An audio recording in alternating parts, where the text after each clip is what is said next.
저희 시간이 돼서 시작하도록 하겠습니다. 우리 연동교회 정기 학술 세미나, 이전에도 저희들이 세미나를 각 그 창립 주일 맞춰서 하긴 했는데요. 제가 갖고 있는 비전은 우리 연동교회에 매해 우리 연동교회 믿음의 선배들, 또 우리 연동교회를 거쳐가고 또 연동교회와 관계가 있는 우리 역사적인 인물들을 계속해서 발굴해내고 또 다시 연구해서 우리 한국교회에 정말 뿌리를 제대로 찾아가는 것이 필요하지 않을까. 그것을 할 수 있는 교회가 한국교회에 그렇게 많지 않습니다. 그 가운데 우리 연동교회가 그 역할을 정말 제대로 할 수 있다고 생각이 드는데, 오늘 그 첫 정기 학술 세미나로 우리 130주년의 주춧돌과 같은 오늘 세미나를 하고자 합니다. 우리 게일 목사의 초창기 담임 목회를 중심으로 우리 이미국 교수님께서 발표를 해주시고 우리 정변준 교수님께서 논찬해 주시고자 합니다. 저희 오늘 우리 세미나를 위해서 제가 잠시 기도하고 시작하도록 하겠습니다. 잠시 기도하겠습니다. 하나님 감사합니다. 우리 연동교회 129년을 지켜보아하셔서 은혜 가운데 이 시간까지 오게 하시고, 특별히 우리 연동교회 많은 믿음의 선배들 허락하셔서 그 선배들의 신앙과 믿음, 정신을 이어가고자 합니다. 특별히 일대 우리 제임스 게일 목사님을 다시 한번 마음에 품고 오늘 귀한 시간 갖고자 하오니, 또한 이 말씀을 전하고 또 귀한 이야기들을 나눠주실 이미국 교수님, 정병준 교수님 위에 지혜를 주시고 능력을 주시고, 함께 이야기를 나누는 연동의 성도들 위해 더욱더 하나님의 능력이 있게 하여 주옵소서. 이를 통해서 우리 연동교회가 한국교회의 뿌리를 다시 한번 회복해 하시고, 그리하여 다시 이 탈기독교화 시대에 교회의 다시 부흥과 또 성장이 이루어질 수 있도록, 또한 그 가운데 더욱더 주님을 닮아가는 하나님 나라를 세워가는 우리 연동교회가 될 수 있도록 인도하여 주옵소서. 시작하는 바이오니 마치는 시간까지 주께서 함께하여 주실 것을 믿고 이 모든 간구 예수님의 이름으로 기도드립니다. 아멘. 제가 잠시 오늘 발표자 또 논찬자 소개해 드리도록 하겠습니다. 오늘 발표해 주실 분은 우리 역사신학 교수님이시고요, 장로회 신학대학교 명예 교수님이십니다. 이미국 교수님이십니다. 우리 박수로 환영해 주시기 바랍니다. 우리 논찬자는 우리 역사신학자이시고요, 우리 서울 장신대 교수님이신 정병준 교수님이십니다. 우리 박수로 환영하도록 하겠습니다. 예, 그러면 우리 바로 우리 이미국 교수님 준비해 주신 연구 자료 함께 나누도록 하겠습니다.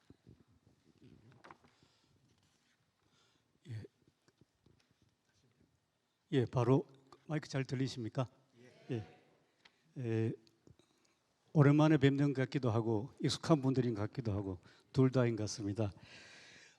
제가 준비한 글을 발표하고 말씀드리기 전에 우리 같이 게일 목사님의 여러 가지 사진들을 좀 함께 보려고 그것도 함께 준비를 했습니다. 아마 대부분 잘 아실 것 같은데요. 그래서 서로 확인하는 의미에서 그 게일 목사님의 이모저모 사진을 같이 한번 보시겠습니다. 좀 사진이 희미합니다. 이 얼굴은 우리나라에 오셨을 때 1888년도, 그러니까 게일 목사님 그때 연세가 25세였습니다. 25세 얼굴, 또 우리나라에 처음 도착하셨을 때의 얼굴입니다. 가족입니다. 지금 캐나다 토론토에서 조금 외곽지에 가면 알마라는 곳이 있는데, 게일 선교사께서 거기에 이민 2세로 태어났습니다. 그리고 이제 가족들이 아마 떠나기 직전에 이런 기념 촬영을 했지 않았을까, 이제 그런 짐작이 가는 사진인데요.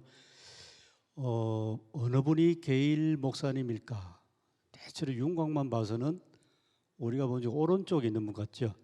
그런데 이 가족들이 다들 콧수염을 기르셔가지고 정확하게 지금 파악하기는 좀 쉽지 않는 오래된 사진입니다. 그 게일 목사님 집 몇 년 전에 저도 한번 가봤습니다. 갔는데 지금도 이 모습 그냥 비슷한 형태로 그대로 남아 있는 걸 봤습니다. 한번 연동교회에서는 한번 가보실 만한 이제 그런 토론토 가서 토론토에서 조금만 더 가면 됩니다. 그리고 이 배를 타고 오셨답니다. 로얄 메일 이름이 그렇게 돼 있고 그 당시에는 이제 토론토에서 오려면 일단 캐나다 로키 산맥을 넘어가야 되지 않습니까? 그리고 밴쿠버까지 오고 밴쿠버에서 이 배를 타고 태평양을 먼 항해를 하고 곧바로 또 한국에는 도착하지 않고 일본을 거쳐서 옵니다. 요코하마를 거쳐서 우리나라에 들어오는데 또 바로 인천으로 오는 것이 아니고 다 그 부산 동네에서 내려서 거기서 비자를 발급받아서 심사를 합디다 보니까 비자를 발급받아서 통과되면 우리나라에 들어오는데 거기서 또 배 타고 인천 제물포로 와서 거기에서 서울로 들어오는 그러니까 아주 먼 항해를 하고 오셨습니다. 이게 막 그 당시에 우리나라의 그 출입국 그러니까 입국 허가서가 되겠습니다. 호죠. 요즘 우리 시간 비자라고 해야 되겠습니까? 여기 이제 내용을 보면 어느 지역 갈 수 있다는 그 내용까지 포함된 그런 이제 통행 허가서가 되겠습니다. 게일 목사님이 우리 여기 서울 도착하셨을 때에 그 당시 서울의 전경이랍니다.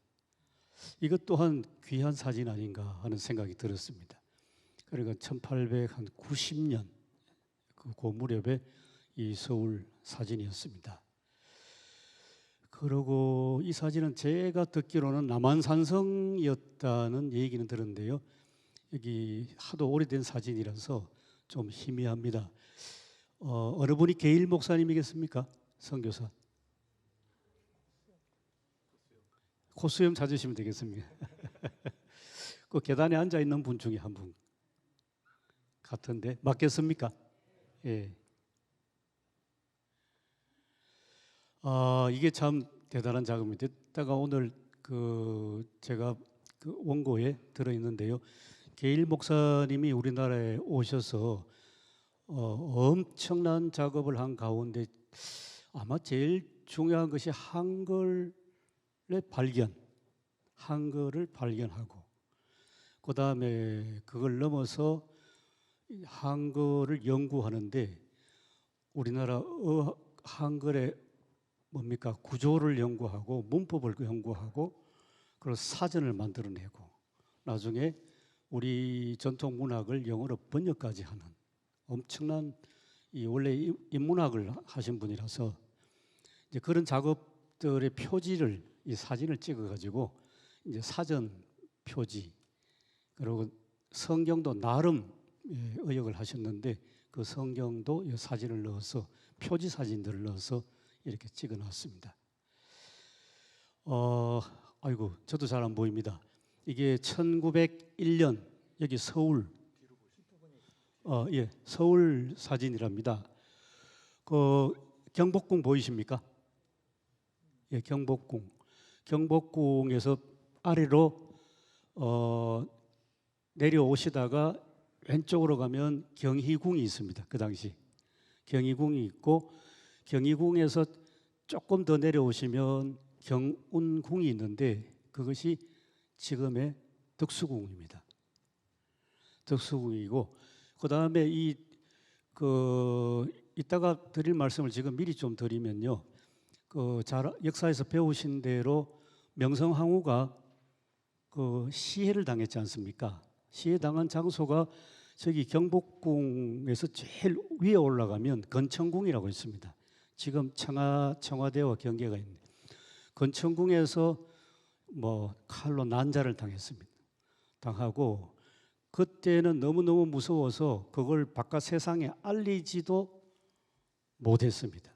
1895년 못하다가 석 달 후 1896년 2월에 겨우 이제 세상에 알리게 됐는데 그것도 지방에서 나라의 어머니가 되시는 명성황후가 막 칼로 난자당했다는 그 얘기를 듣고 의병이 막 일어났습니다. 그러니까 서울을 지키던 일본 군대가 다 지방으로 가야 되지 않습니까? 그렇게 하다가 그 틈을 타서 1896년 2월에 여기 지금의 그 덕수궁하는 경운궁 바로 옆에 있는 러시아 공관으로 고종 황제가 세자들과 가족을 거느리고 갔지요. 그렇게 가면서 1년 동안 왕의 권위를 회복을 하면서 그러면서 만든 게 대한제국이었습니다. 제대로 우리나라를 한번 다시 찾아보자. 이렇게 해서 미리 책도 좀 소개해드리면 몇 년 전에 우리 연동교회 한번 오셨죠? 서울대학교 이태진 교수님이 연구하신 책이 있습니다. 그 책에 의하면 그래서 고종 황제는 개혁군주라고 그렇게 연구 결과를 내셨습니다. 그 개혁군주가 하신 것은 서울을 먼저 개조한 겁니다. 서울을 개조하면서 그 지금 혹시 종로통 보이십니까? 종묘가 있고 그 위에 창경원이 아니라 창경궁이 그 표시가 되어 있습니다. 저게 이제 종로 3가쯤 되지 않겠습니까? 그러다가 이 동대문은 흥인지문이라고 지금 표시되어 있습니다. 그쪽으로 오시다가 저 위로 올라가면 지금 연동교회가 있는 그 자리. 그래서 이 간단하게 줄여서 말씀드리면 1897년 이래로 서울이 엄청나게 대대적인 변혁을 시작을 하는데요. 그 변혁을 하는 중에 제일 첫 번째 해야 할 것이 이 도로를 폭을 넓히고 도로를 개조하는 작업인데 그것이 원표라는 표지석을 만든답니다. 그때 뭘 보고 와서 그걸 만들게 됐냐 하면 1882년도에 우리나라가 미국하고 통상조약을 맺고 외교관을 미국에 파송을 했는데 그때 외교관으로 미국 가서 몇 년 동안 살면서 그걸 워싱턴 DC를 열심히 보신 분들이 우리나라에 돌아와서 서울을 개조하는 그 작업을 했는데 그 중에 한 분이 이상제입니다.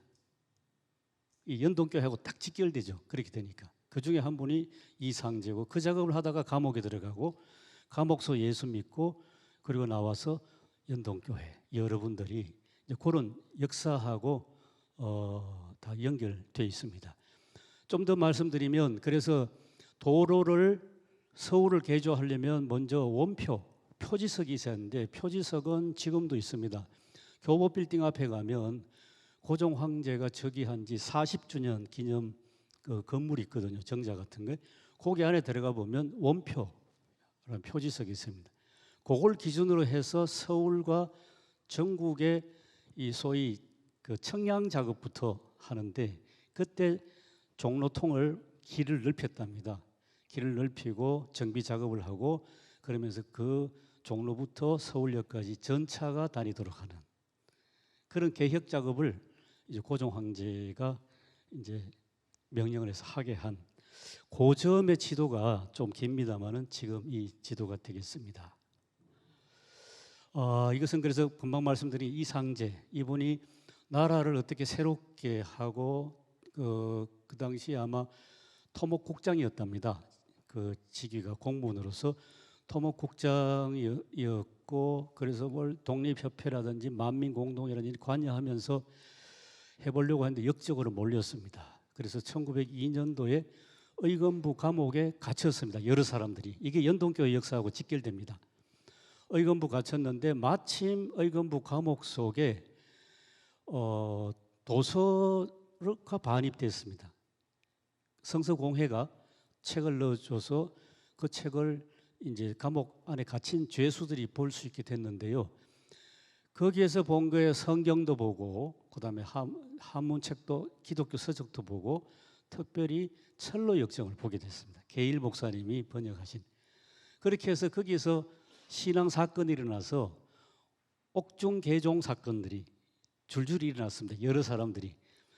감옥에서 예수 믿은 사람들이 다 어디로 갔겠습니까? 다 여기 연동교회로 왔습니다. 이제 그런 역사. 그러니까 의금부 감옥 안에서 개종 사건은 대단히 중요합니다. 그러니까 지금 보시는 표지는 이상재 선생이 직접 표지도 쓰셨고 내용도 쓰셨는데 공소산음, 공소 함께 모이면 서로 토론하고 산음, 산 흩어지면 서로 토론한 것을 서로 각자가 깊이 생각한다. 그런 뜻의 공소산음인데 감옥에 갇혀 있으면서 옥중 기록입니다. 내용은 제가 빼고 이 감옥의 구조, 그 당시 의검부가 어떤 구조인지, 이제 서쪽 감옥이 있고 남쪽 감옥이 있는데 이분들은 남쪽 옥사에 갇혀 있었다고 하는 그런 그 얘기가 있습니다. 그리고 그 공소산음을 언제 썼냐? 1902년부터. 언제 마쳤냐? 1904년. 이렇게 기록을 남기고 맨 마지막에 시작과 끝이 이렇게 됐다 하는 마지막까지 남겼습니다. 이상재 선생님의 친필 글씨입니다. 이렇게 잠깐 좀 이상재 음악하고 이건 잘 아시죠? 보니까 1907년도 아마 연동교회 건축인데 제가 쭉 준비하면서 보니까 1906년부터 연동교회 교인 수가 급격히 불어나기 시작을 했는데 아마 그거하고 맞물려 가지고 1907년 예배당을 새로 지었겠다 하는 생각이 들었습니다. 그다음에 게일 목사님이 앉아 계시고 아마 과거에는 사대부 어른들이었는데 연동교회 교인이 되고 게일 목사님과 이리저런 일을 함께 하신 분들, 그분들 사진들이 같습니다. 그다음에 말씀드린 것처럼 게일 목사님이 직접 성경을 번역한 1925년 이게 목사님의 환갑잔치 상입니다. 그 당시 우리나라 회갑잔치를 이렇게 이런 환갑상을 받으셨습니다.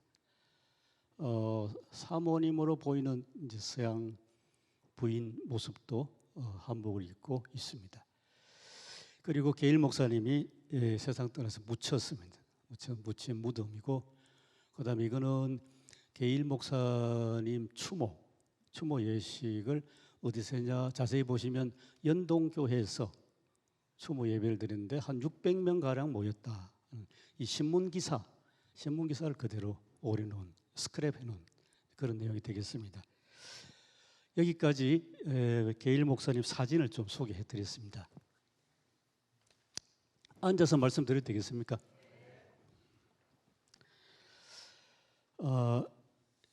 시간이 벌써 3시 19분.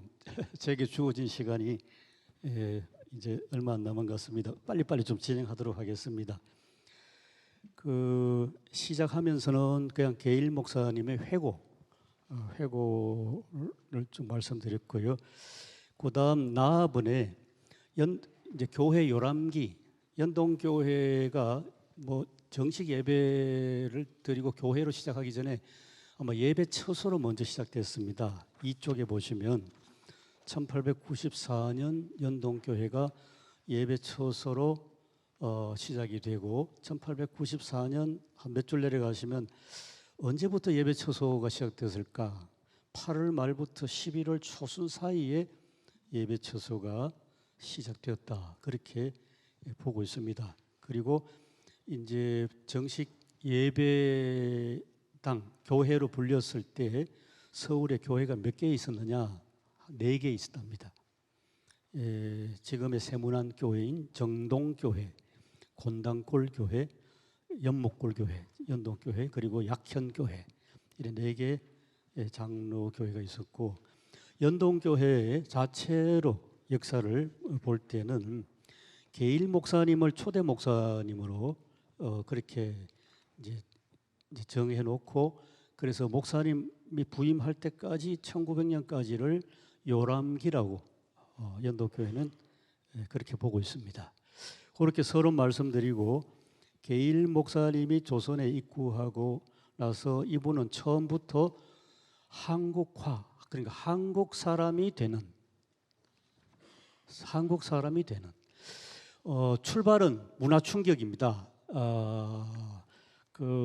아주 제가 혹시 안 보셨으면 제가 소개해드려야겠다 싶어서 우리 게일 목사님을 정말 참 앞으로는 이런 연구가 안 나오겠다 싶을 정도로 철저하게 연구한 책이 들기도 힘듭니다. 보셨지요? 예, 지금 토론토에 사시는 유영식 박사님께서 평생 게일 연구를 하셔서 이런 좋은 책을 이만한 두께의 2권씩이나 책을 출판하셨습니다. 그 책을 이제 읽어보는 중에 재미있는 이야기를 발견했습니다. 게일이 선교사로서 우리나라에 처음 왔을 때 처음 경험한 내용인데 뭐냐면 첫날 밤을 자고 아침에 일어났습니다.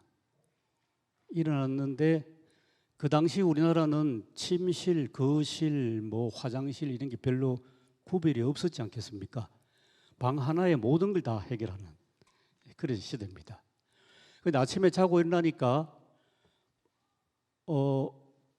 밥상이 들어오지 않습니까? 소반에다가 그렇게 간단하게 들어온 것 같습니다. 이 밥상을 게일이 그림을 그려가지고 그림도 잘 그렸던 것 같아요. 사파처럼 그려가지고 캐나다 자기 누나한테 편지를 썼습니다. 누나야, 내가 여기 첫날 밤을 조선에서 자고 아침에 일어나서 희한한 경험을 한다. 캐나다에 사는 동안에는 우리가 아침에 일어나면 침실에서 일어나서 식당으로 밥 먹으러 가는데 이 나라는 식당이 나한테 걸어온다 그랬습니다. 이 문화 충격 아니겠습니까? 이 모든 것이 거꾸로 되어 있습니다. 식당으로 가는 그런 날에 살다가 일어나니까 밥상이 나한테 오니까 식당이 걸어온다. 이제 그런 표현을 했습니다. 그러면 그 문화 충격에서 이제 굉장히 어색하고 낯설고 그렇기 때문에 쉽게 한국 속으로 들어오기가 힘들 텐데, 근데 오자마자 이분은 한국 사람이 되기로 결심하고 한국 사람들 속으로 들어가고 한국 문화 속으로 들어갔습니다. 들어갔는데 한 석 달 동안 황해도 소래에 가서 살면서 거기에서 한국 음식도 먹고 그리고 한국 사람들과 얘기도 뜨듬뜨듬 나누면서 한국말도 배우고 그렇게 하다가 이창직이라는 분을 만나서 그분한테 한문도 배우기 시작합니다. 그래서 여기 썼습니다마는 제가 뜨듬뜨듬 한문을 읽으면서 나중에 공자까지도 읽을 줄 안다 하는 그 정도였습니다. 그래서 이제 철저하게 이 서양 사람의 물을 빼고 한국 사람이 되고자 하는. 그런데 게일이 경험한 한국은 말씀드린 것처럼 낯설기도 하지만은 불편했습니다. 그리고 불편하고 동시에 불결했습니다. 왜냐하면 그 당시 우리나라는 뭐 지금처럼 아파트가 다 마당 있는 집 아니겠습니까? 거기에 수돗물도 없지요. 우물을 들여다보니까 아유 이게 막 세균이 우글우글거린 것 같고 거기다가 이제 또랑이 있지 않습니까? 또랑에 막 그 오물물 뭐 모든 세수물부터 다 버리니까 여름에는 거기가 막 이끼가 우글우글하니까 막 그것 또한 막 병균으로 가득 찬 것 같고 거기다가 여름만 되면 콜레라로 많은 사람들이 다치고 죽고 그러니까 이게 도저히 들어갈 수 없는 그런 생활 환경. 거기다 게일이 직접 쓴 것을 보면 신방을 갔는데 환자가 있습니다. 가까이 가려고 하니까 자기도 걸릴까 봐 무서워서 벌벌 떨었다는 것. 그런 얘기도 솔직하게 써놨습니다. 그럼에도 불구하고 게일이 철저하게 한국 사람이 되는 길로 한 걸음씩 두 걸음씩 들어가서 그래서 불결하고 불편하고 가난하고 비위생적이고 그런 것들 속에서 뭘 발견했냐 하면 한국의 정신문화는 대단하다는 걸 발견하게 됩니다. 학자들을 본 거죠. 우리나라에. 겉으로 보기에는 참 가난하고 비루한 모습인데, 그런데 그들이 내면 속에 있는 그 정신문화, 특히 학문성, 게일이 솔직하게 이야기합니다. 조선 사람들의 학문성으로 봐서는 뭐 영국의 옥스퍼드 대학보다도 훨씬 더 학적인 깊이가 있는 것 같더라. 그런 얘기도 합니다. 이제 그런 얘기들을 제가 처음에 조선인과 소통, 동행, 그리고 동화까지 써놨습니다. 그러면서 그 과정 속에서 아까 말씀드린 것처럼 게일의 한글 연구, 게일의 한글 연구. 여기는 두 가지가 다 있습니다. 뭐냐면 첫째로 한국 사람들의 정신 문화가 대단한 수준이기도 하고 대단한 깊이가 있다는 걸 알면서도, 그리고 동시에 그도 한문을 배우고 한학 속으로 깊이 들어가기도 하면서도 한글을 발견했다는 겁니다. 발견했는데 첫 번째 제가 써놓은 게 그겁니다. 한문 한자에 비해서 한글은 제가 여기 두 번째 단락에 썼네요. 누구나 배우기 쉽고 또 누구에게나 익히기 좋은 간단한 글이다. 그리고 자음 모음으로 조합된 조합글인, 그렇게 좋은 한글이고 정말 과학적인 글인데, 지금까지 1445년부터 지금까지 한자 문화의 문화권에 밀려가지고 먼지만 뒤집어 쓰고 그렇게 구석에 처박혀서 지내온 것이 한글이구나 하는 것을 봤습니다. 그런데 선교원으로서는 정말 하나님의 섭리로 지금까지 정말 기적적으로 숨어있던 그런 한글이구나. 그렇게 한글을 발견했습니다. 발견하고 그 다음에 제 갖고 있는 자료는 6쪽인데요. 보시면 게일이 본격적으로 한글을 연구했는데요. 만약에 게일이 5쪽입니다. 5쪽이 보시면 만약에 게일이 한글의 가치를 발견하고 그 다음에 6쪽으로 가셔서 한글 연구 2번 한글 연구 있습니다. 연구 거기 보면 게일이 감탄만 하고 한글을 제대로 연구하지 않았더라면 그냥 그걸로 끝났지 않겠습니까? 그런데 대단히 체계적으로 연구합니다. 여기 세 가지 문법 연구, 그 다음에 사전 편찬, 그리고 문자 연구.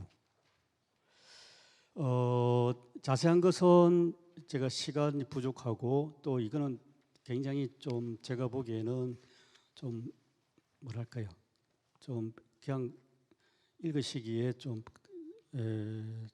뭐랄까 쉽지 않는 그런 내용인데, 일단 요거는 일단 집에 가서 읽어보시고 건너뛰기로 하겠습니다. 이렇게 어떻게 외국인이 우리나라 언문, 문법 구조까지 연구하고 그 다음에 어마어마한 작업으로 사전도 만들고 게일은 혼자서 이 작업 처음 한 건 아닙니다. 언더우드가 먼저 했습니다. 언더우드가 사전 만들 때 같이 동역하고, 그러고 나서 게일은 좀 더 폭넓게 사전 만드는 이중언어, 영한, 한영 사전 작업을 하고, 그러고 나서 마지막으로 문자 연구까지 한 정말 대단한 학자의 모습을 보여줬습니다.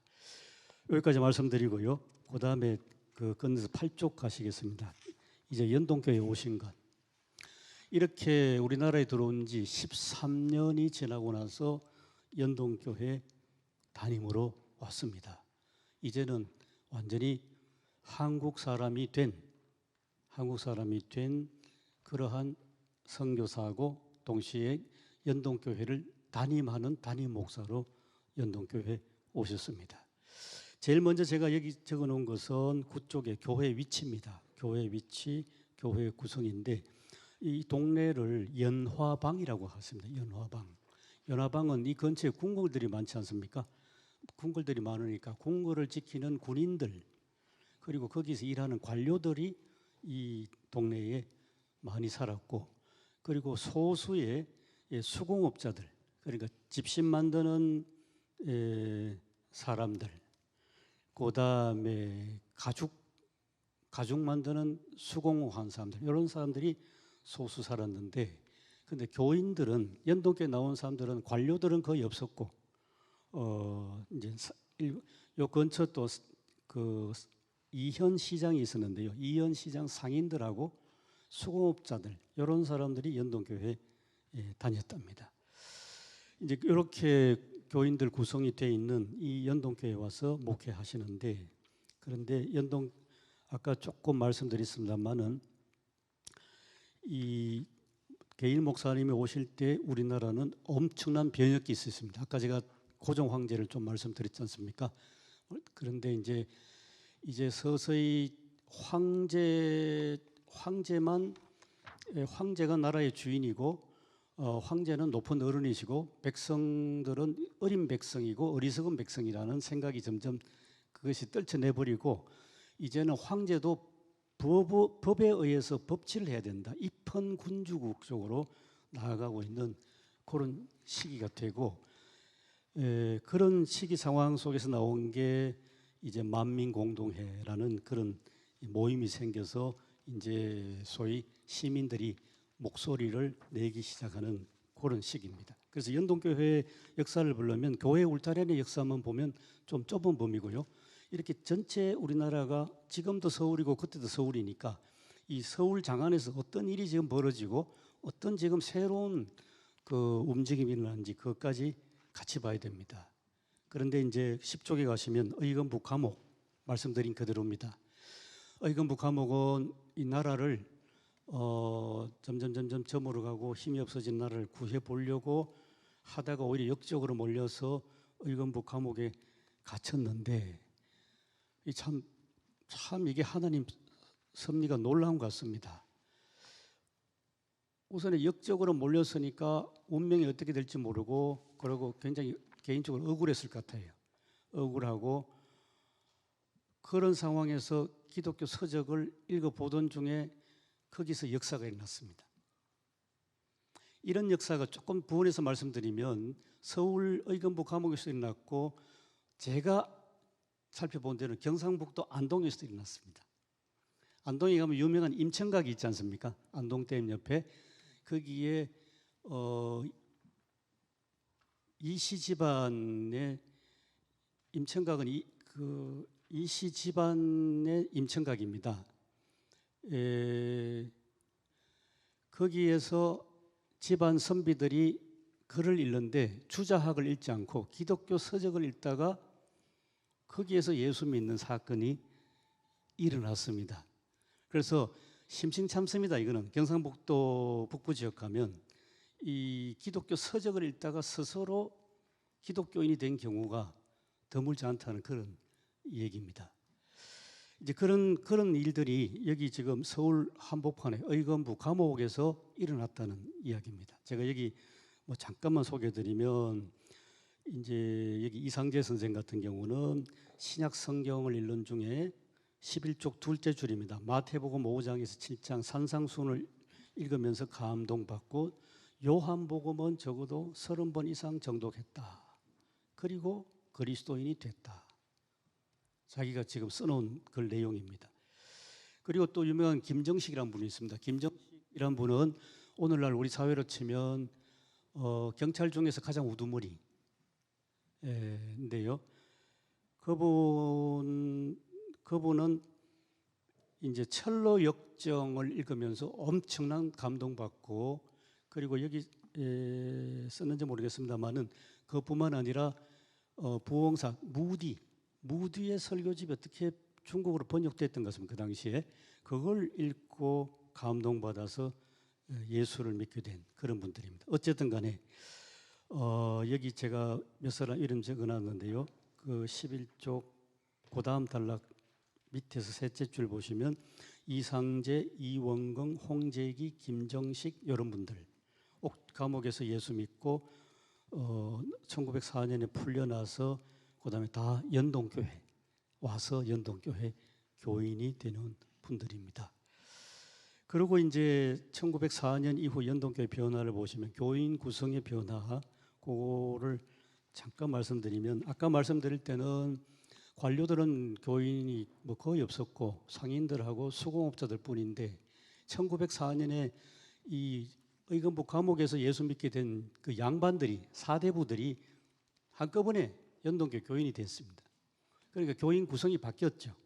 이제는 양반하고 양반 아닌 사람들하고 같이 같은 교회를 다니게 됐습니다. 일단 같은 교회가 다니게 되고 그다음에 큰 사건은 12쪽에 보시면 대의민주주의 제도인데요.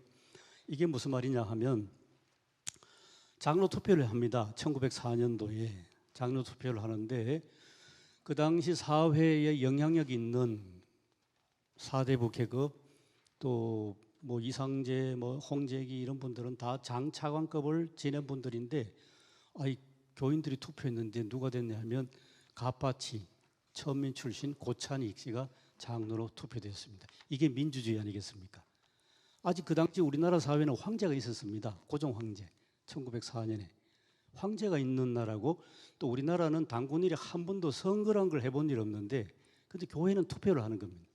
선거를 해서 이 대의민주주의 제도가 이렇게 실행이 되면서 장로를 뽑는데 놀랍게도 양반이 아닌 사람이 장로로 선출되는 그 사건 이거 연동교회 안에서 또 그렇지만은 우리 사회 전체적으로 봤을 때도 굉장한 사건이라 생각합니다. 그다음에 같이 수반되는 게 13쪽인데요.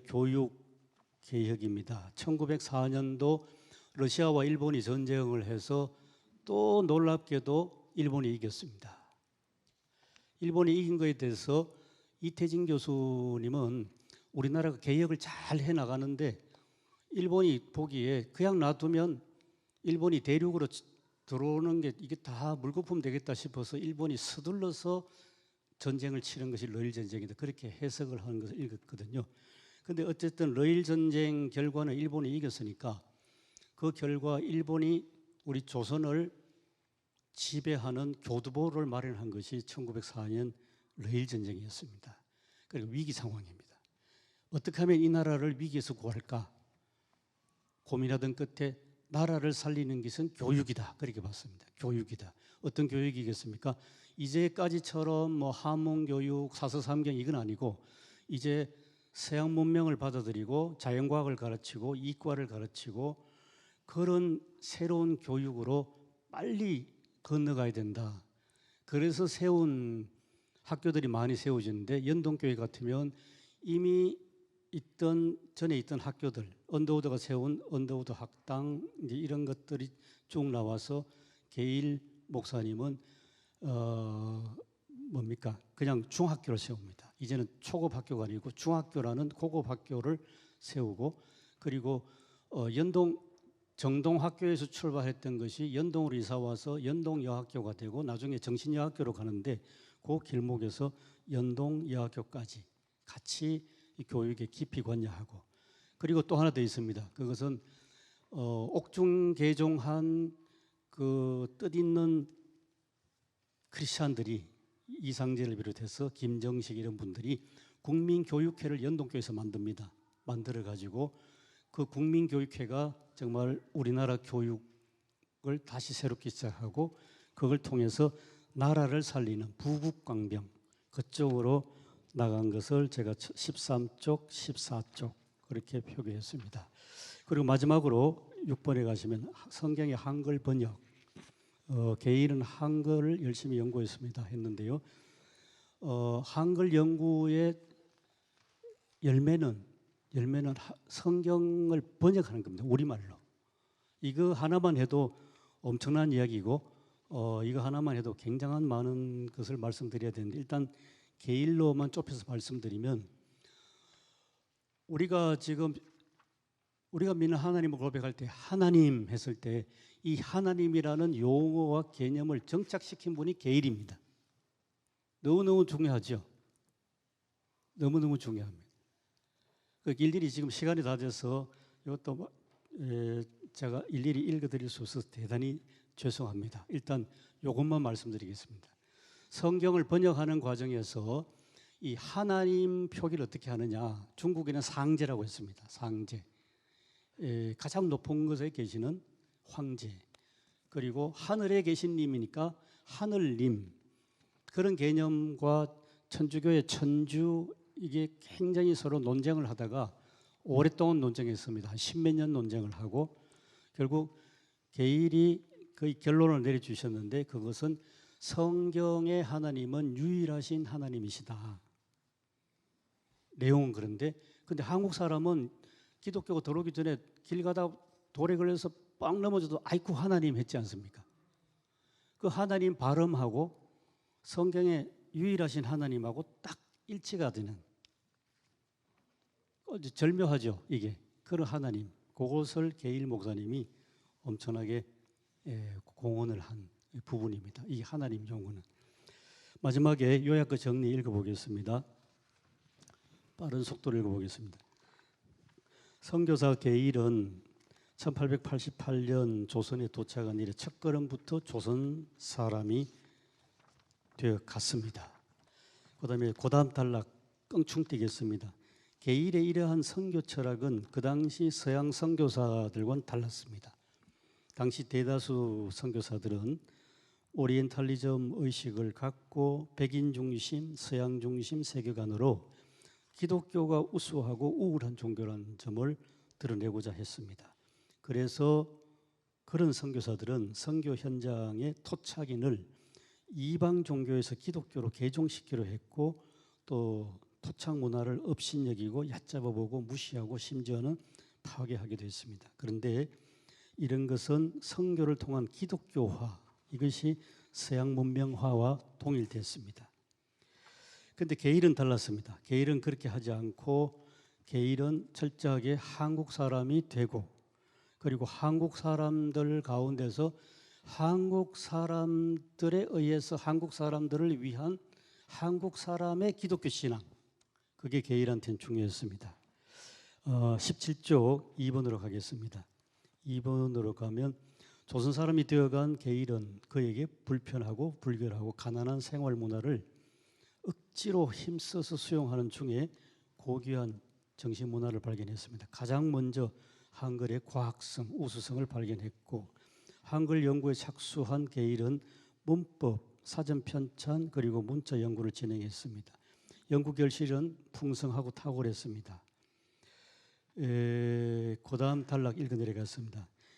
이게 저한테는 중요했습니다. 게일은 물질 그리고 과학 기술 중심의 서양 문명을 도입한 조선 정부의 근대화 정책에는 제가 보기엔 상응하지 않았습니다. 그렇지만은 한글 연구를 통해서 이 땅에서 근대성 그러니까 결의 정신, 민족 정체성, 여성의 각성 이런 근대성이 깨어나도록 공헌했다고 봅니다. 그래서 제가 큰 이야기를 고담했습니다.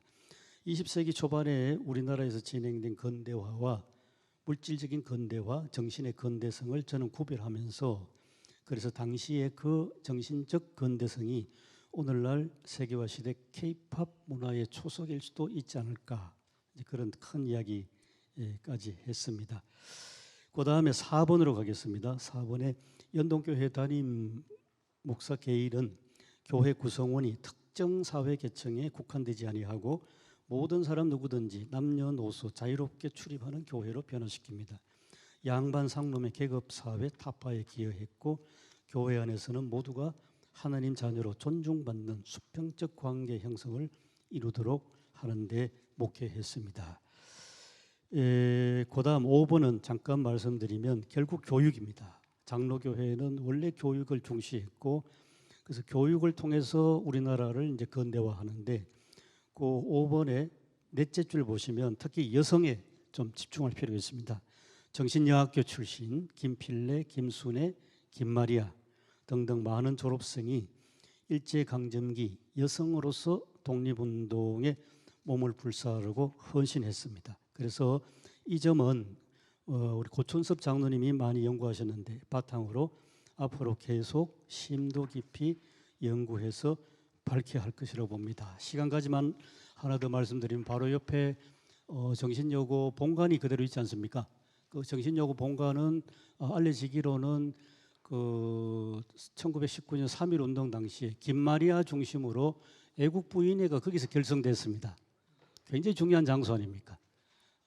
이제 그런 장소가 연동교회 바로 옆에 있는데 이게 이제 교회의 과제고 한국 전체 교회의 과제가 아닌가 하는 그런 말씀을 드리면서 마치겠습니다. 감사합니다.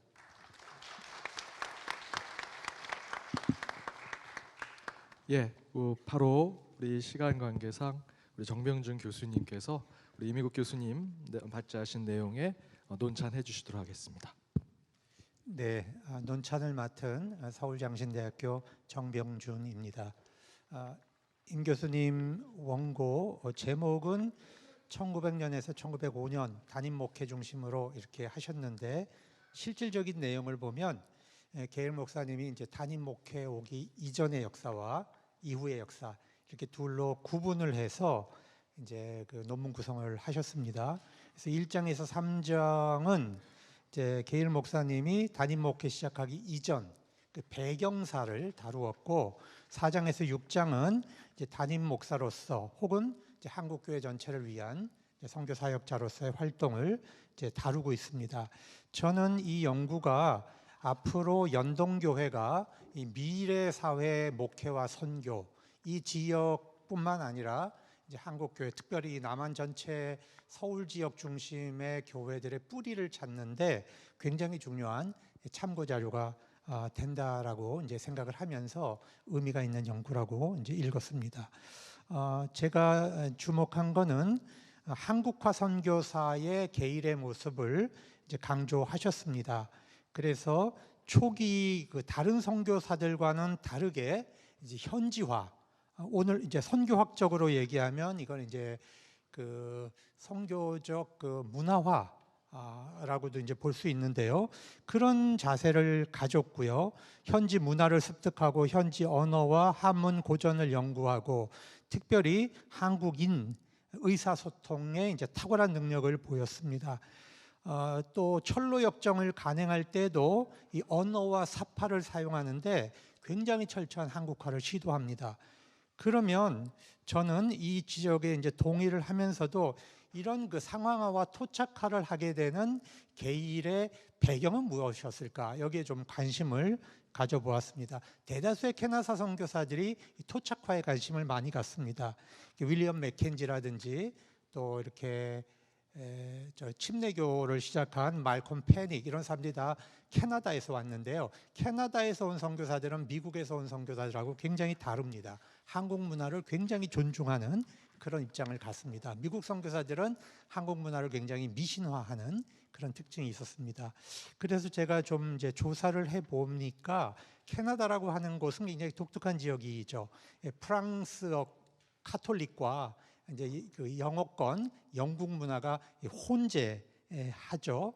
또 다양한 이민으로 인해서 나라가 만들어지면서 이제 교파들 사이에 충돌도 많았고 종교 분열 현상도 많았기 때문에 일찍부터 그 안에서 이제 그 함께 사는 공존해야 하는 문화가 굉장히 이제 빠르게 발달합니다. 그래서 교회 일치 운동, 에큐메니칼 운동도 굉장히 빠르게 발전합니다.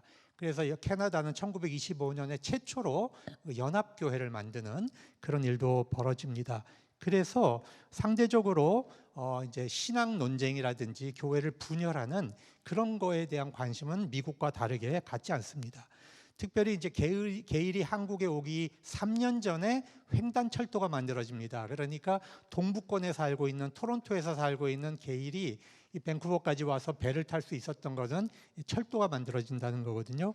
그래서 이 그 선교사들은 굉장히 가난한 경험을 하는 겁니다. 캐나다 선교사들은. 그래서 미국 선교사들은 중산층적인 삶을 살았지만 캐나다 선교사들은 한국화를 굉장히 이제 빠르게 시도했다는 거죠. 또 게일은 신학 공부하신 분이 아니라 인문학을 연구한 분입니다. 대학에서 라틴어, 프랑스어, 독일어 고전을 연구했고 문학, 논리학, 역사, 지리학을 한 사람이기 때문에 인문학에 대한 이해가 굉장히 빨라서 이제 한국 문화에 대해서 굉장히 빠르게 접근해 들어갈 수 있었습니다. 이분은 이제 프랑스에서도 공부를 했는데 프랑스에서 공부할 때 이 도시 공장과 빈민 지역을 선교하는 활동을 또 이제 같이 참여를 합니다. 그래서 처음부터 문화, 언어, 민중 지향성 이런 것들이 그 선교사의 특징 속에 이제 녹아 들어가 있었다고 저는 이제 볼 수가 있었습니다. 그래서 이분은 이제 캐나다 선교사로 왔고 1981년 이제 그 캐나다 YMCA 지원이 끊기면서 이분이 미국 북장로 교회로 들어가서 북장로 선교사가 되지만, 그러나 이분은 이제 연동교회 담임 목사로서 활동할 때 자기의 그런 아이덴티티와 정체성을 계속 살려간 것으로 저는 이제 그렇게 이해할 수가 있었습니다. 철로 역정에 대한 얘기는 이제 시간이 있기 때문에 그냥 넘어가겠습니다. 한 가지 우리가 주목해 봐야 할 거는 이게 철로 역정 말고도 이제 일본어의 이제 철로 역정도 있고요, 중국어 철로 역정도 있습니다. 그런데 거기서 쓴 사파들은요, 예를 들면 이제 사무라이를 그린다든지 이런 식으로 해서 그 중국 승려를 그린다든지 뭐 이런 식으로 합니다. 그런데 한국에 그려진 사파는 철저하게 조선적이고 철저하게 지배자적이지 않습니다. 굉장히 민중적인 그림을 그립니다. 단 한 가지 흥미로운 것은 예수님을 이제 갓쓴 선비로 그리죠. 그런데 이 사파에는 천민, 일반인, 전투무관, 상급무관, 최상층, 문인, 왕, 신선 이런 복장으로 어떤 그 이렇게 상징적으로 이렇게 발전하는 그런 이제 표현을 해내는 것을 볼 수 있습니다. 이것은 당시 조선 사람들이 가지고 있었던 이렇게 발전한다는 개념을 그 옷으로 이렇게 이제 표현해낸 그런 특징을 이제 볼 수가 있었습니다. 그래서 저는 이 철로 역정이 1903년에 의금부에 갇혀 있는 양반들이 그거를 볼 때 이제 제가 생각할 때는 처음부터 게일이 가지고 있었던 이 민중지향성과 인문학적 요소가 양반들에게 접촉되기에 굉장히 유리한 조건에 있었다. 저는 이렇게 보여지는 것입니다. 왜냐하면 이 사람들이 추록하고 나왔을 때 왜 세문안교회를 가지 않고 언더우드도 같이 활동을 했는데 세문안교회를 가지 않고 게일에게로 왔을까? 이 부분은 더 연구를 해봐야 되겠지만 게일이 갖고 있는 그 인문학적 특성, 이런 것이 굉장히 그 양반들에게 이제 어필하는 요소가 있었다라고 저는 나름대로 그렇게 이제 생각이 됩니다.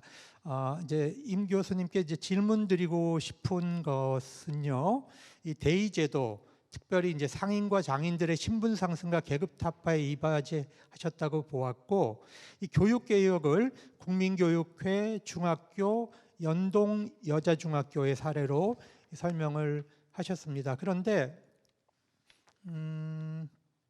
이 연구는 게일이 유명천자를 통해 중학교 교육에 힘쓴 것은 언급했는데 게일과 여자중학교의 관계는 이 글에서 언급하지 않으셨기 때문에 실제로 연동교회와 정신여학교의 관련사항은 어떤 것이었는지 이 부분에 대해서 조금 더 언급해 주시는 것이 좋지 않았을까. 또 게일이 세운 남학교를 중학교 인터미디에이트 스쿨로 이제 기술하셨는데 유영식 교수는 예수중학교라는 이제 명칭을 사용했거든요. 그래서 이것이 공식적인 이 명칭은 무엇이었는지 그거를 한번 언급해 주시는 것이 더 좋지 않았을까, 이제 이런 생각이 듭니다. 그리고 주시경이 표현했던 하나님이 유일신 개념인가, 이제 이 부분에 대해서는 논쟁이 좀 있을 수 있다고 보여집니다. 왜냐하면 주시경에 있어서의 하나님 개념은 그 여러 신들이 있는데 그 중에 최고의 신, 그 일신론적인 관점이었기 때문에 이제 우리 기독교가 갖고 있는 유일신 개념은 좀 아니었을 것이다, 이제 이런 입장도 있거든요. 그렇다면 이걸 유일신 개념으로 채택한 건 오히려 게일로 봐야 되지 않겠는가, 주시경보다는 이런 논쟁도 해볼 수 있겠다, 이런 생각이 듭니다. 끝으로 성경 번역에 대해서 이제 시간이 없으셔서 충분히 말씀하시지 못했는데, 이 성경 개혁자 안에서 두 가지 논쟁이 있었습니다. 하나는 그 히브리어와 헬라어가 갖고 있는 그 문법적 요소들을 그대로 지키면서 번역을 하자, 이제 이런 주장이 하나 있었고, 게일 선생님은 아니다, 한국인들이 사용하는 그 이제 실제로 그 이제 그 동등성의 원리라는 겁니다. 한국인들이 읽기 쉽게 편하게 번역을 해주자. 좀 문법적으로 달라지더라도 추거적으로 하지 말고 풀어 쓰는 이제 해석을 하자. 이것이 이제 게일 선생님의 입장이었는데, 한국 교회 이제 주도하는 미국 선교사들은 이거를 이제 문법적인 추거적인 방식으로 가겠다, 이렇게 주장을 했어요. 그래서 게일 목사님은 이제 별도로 이제 그 동등성 원칙을 이제 지켰는데, 그렇다면 오늘날 이제 표준 세번역은 형식적 일치를 했을 때는 이제 그대로 이제 뜻이 통할 때는 그대로 쓰고, 형식적 일치를 해서 한국어로 번역했을 때 뜻이 통하지 않으면 이제 동등성의 원리를 쓰는 그런 방식으로 이제 지금 표준세 번역은 번역이 되어 있습니다. 그렇다면 이제 동등성의 원리는 너무 번역자의 주관이 많이 포함되는 이제 문제가 발생할 수도 있다고 보는데 이제 교수님께서는 이 부분에 대해서는 어떤 입장을 갖는지, 게일의 원리가 정말 옳았는지 아니었는지 한번 좀 여쭙고 싶은 것이 제 질문입니다. 질문을 제가 두 가지 드린 것 같습니다. 이렇게 해서 논찬을 마치겠습니다. 예, 우리 박수로 네, 감사합니다. 우리 논찬의 질문에 대해서 우리 임 교수님께서 또 답변해 주시겠습니다. 예, 두 가지 질문하셨는데 쉽지 않은 것 같습니다. 먼저 이제 연동 여학교와 게일의 관계 말씀하셨는데 제가 유영식 교수님이 쓰신 책을 다시 한번 읽어봤습니다. 보니까 유영식 교수님은 이렇게 써놓으셨습니다. 이제 게일 목사님이 1900년에 연동교회 담임이 되셨고, 그리고 연동여학교가 바로 교회 옆에 이사 오기도 했지만은 학교의 무슨 행사라든지 특강 같은 건 다 교회 건물을 사용했답니다. 그러니까 자연스럽게 연동여학교 학생들이 연동교회 교인도 되고, 그러기 때문에 그 담임 목사로서 연동여학교와 자연스럽게 관계를 가졌다. 이제 남자 학교만 이제 운영하신 게 아니라 연동여학교도 깊이 관여하셨다는 이제 그렇게 쓰신 걸 봤습니다. 그리고 이제 두 번째는 이제 또 제가 자료를 찾아보니까 이게 1901년에는 그냥 중학교라는 이름으로 시작하고 1년 후에 1902년에는 예수교 중학교로 바뀌었습니다. 예수교 중학교로 바뀌고, 그 다음에 몇 년 후에 1905년부터 1945년까지는 경신 학교로 바뀌었습니다. 근데 여기에서 앞으로 이제 우리 좀 더 세분화해서 연구 과제가 하나 있습니다. 그건 뭐냐면 이게 세문안 교회하고 겹치거든요. 세문안 교회는 언더우드 학당, 그 다음에 세문안 교회에서는 또 예수교 학당이 있습니다. 언더우드 학당이 예수교 학당으로 1890년에 바뀌고, 예수교 학당이 그 다음에는 1893년에 민노아 학당으로 바뀝니다. 그 민노아 학당은 1897년까지 존속을 합니다. 존속을 하고, 근데 세문안 교회의 입장은 민노아 학당이 중학교로 온다. 그게 세문안 교회 입장입니다. 그 연속성이죠.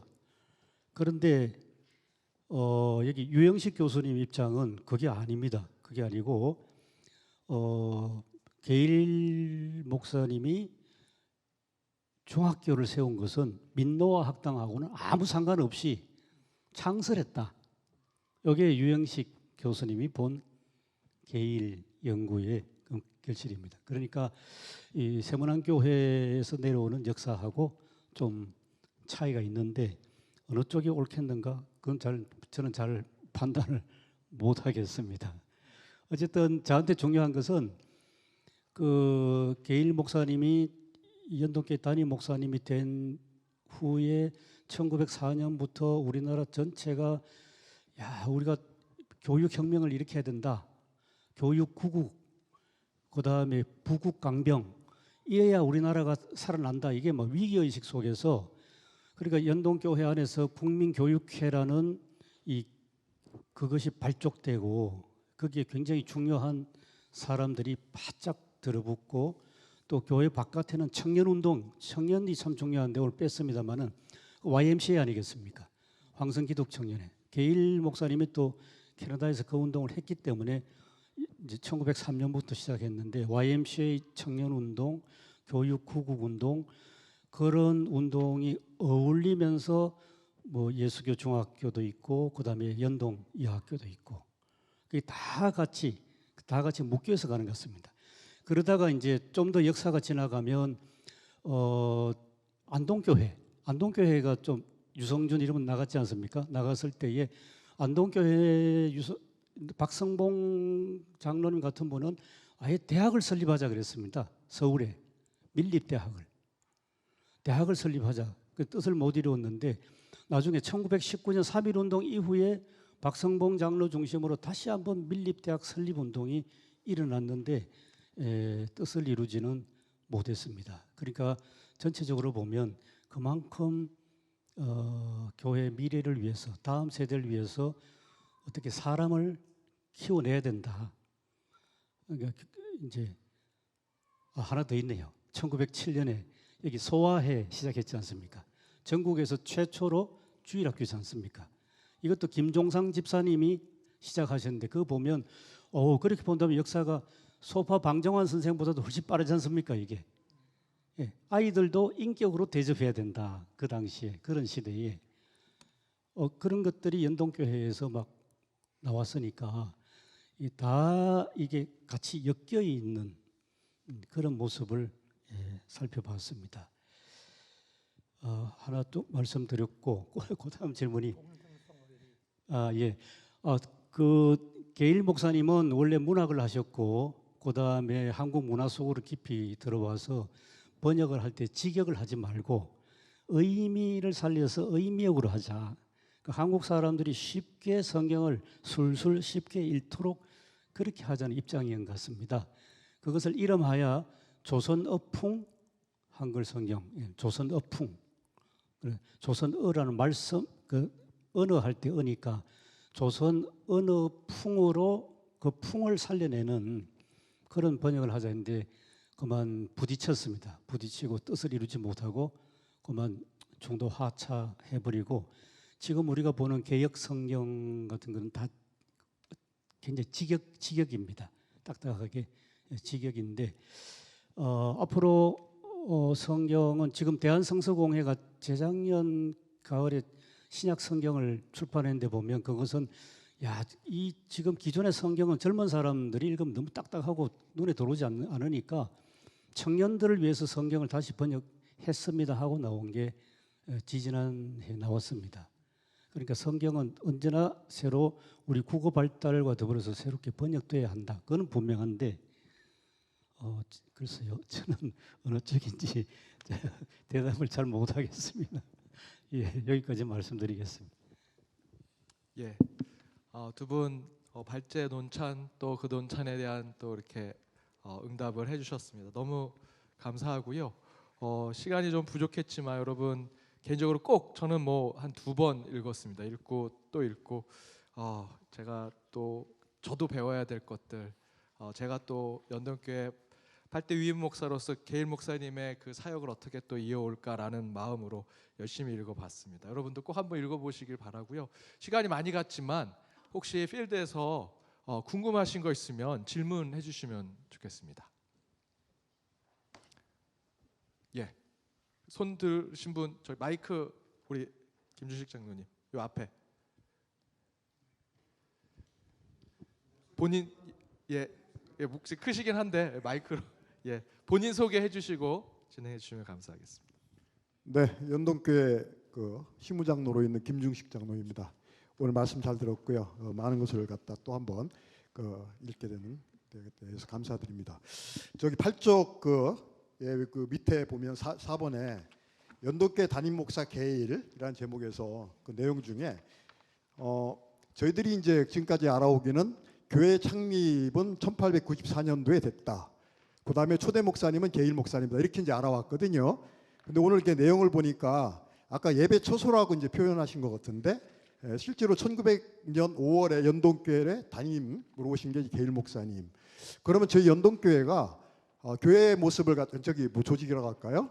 그걸 갖춘 1900년을 설립 일자로 보는 것이 맞는 건지 아니면 예배 초소가 된 1894년을 그 교회 창립일로 보는 것이 맞는 건지 이 부분에 대해서 제가 좀 헷갈렸고요. 그 다음에 그 밑에 교역하던 기포드가 이런 말이 나오는데 당시에 교역이라는 뜻이 무엇인지 그거에 대해서 좀 설명 좀 부탁드리겠습니다.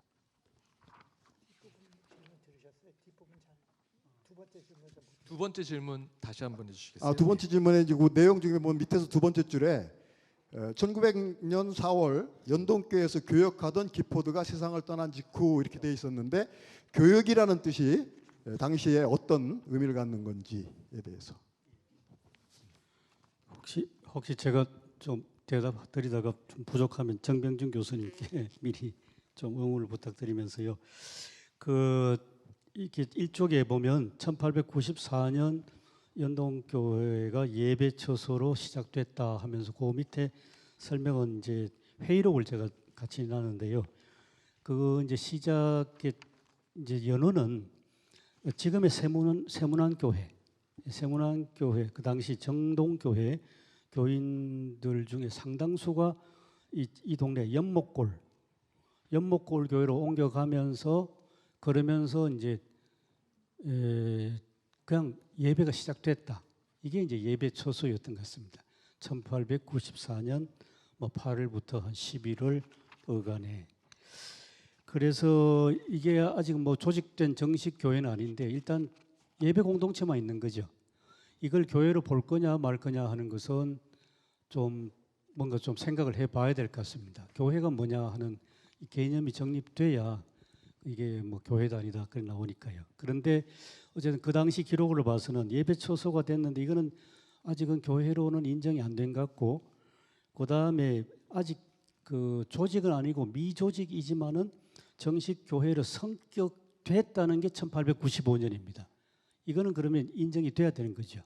그러면서 그 당시 교회는 4개 있었습니다. 그리고 기포드 목사가 예배를 인도하고 주로 했는데 제가 다른 논문 하나를 가져와서 각주에다가 인용을 했거든요. 그 김일환 박사님이 쓴 논문인데요. 김일환 각주 이쪽에 각주 4번 보시면 김일환 박사는 여러 자료를 보니까 선교사 기포드가 연동교회 첫 담임 목사로 임명됐다 그렇게 강하게 말씀하셨어요. 그러면 연동교회는 첫 담임 목사님을 지금 개일 목사님 보고 있는데 엄청난 이야기 아니겠습니까? 그래서 제가 더 이상은 진도가 못 나가겠고 일단 김일환 이분은 이렇게 주장합니다 하는 것을 각주에다가 써놨는데 어쨌든 이 연동교회로서 정사가 있으니까 일단 그거는 이제 흔들 필요도 없고 흔들리면 안 되고 그렇게 하는데 그렇지만은 이런 의견도 있습니다 하는 그 정도로만 제가 여기 각주 4번에 써놨고 어쨌든 이런 글들을 종합해 볼 때 아까 말씀하신 것처럼 그걸 다시 한번 말씀드리면 1894년에는 그냥 여기 연목골에 예배 공동체가 하나 생겼다. 누군가 예배는 인도해야 되니까 예배 인도하는 목회자가 있었고 95년에는 정식 미조직 교회로 인정받아서 교회다 하는 거고 그렇게 해서 이제는 교회가 발전하니까 1900년에는 정식으로 이제 기포드가 목회하다가 세상 떠나고 한 달 후에 지금 담임 목사로 개일 목사님이 부임하셨다. 그래 되고 그다음에 교역이라는 단어는 일반적으로 그냥 고유명사가 아니고 보통명사로 목회, 교역 이거 혼용해서 많이 쓰는 단어입니다. 이거는 큰 다른 별 의미는 없습니다. 조금 보충을 드리면 이걸 예배 처소로 할 거냐, 미조직 교회로 할 거냐, 조직 교회로 할 거냐라고 하는 것은 어떤 권위 구조가 필요하지 않겠습니까? 우리들끼리 모여서 이게 무슨 교회다 이렇게 결정하지는 않을 거 아닙니까? 그런데 그거를 이제 그 당시에 결정하는 권위 구조는 장로교 선교사 공의회라는 것이 있습니다.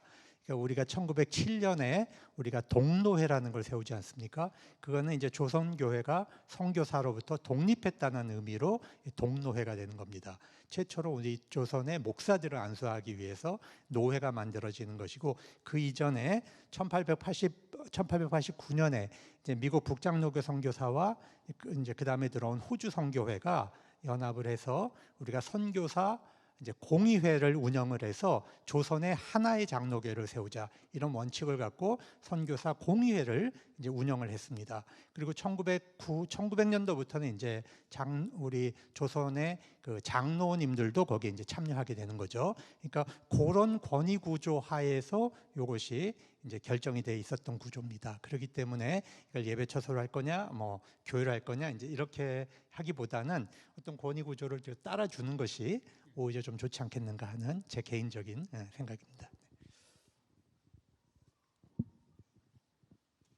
예.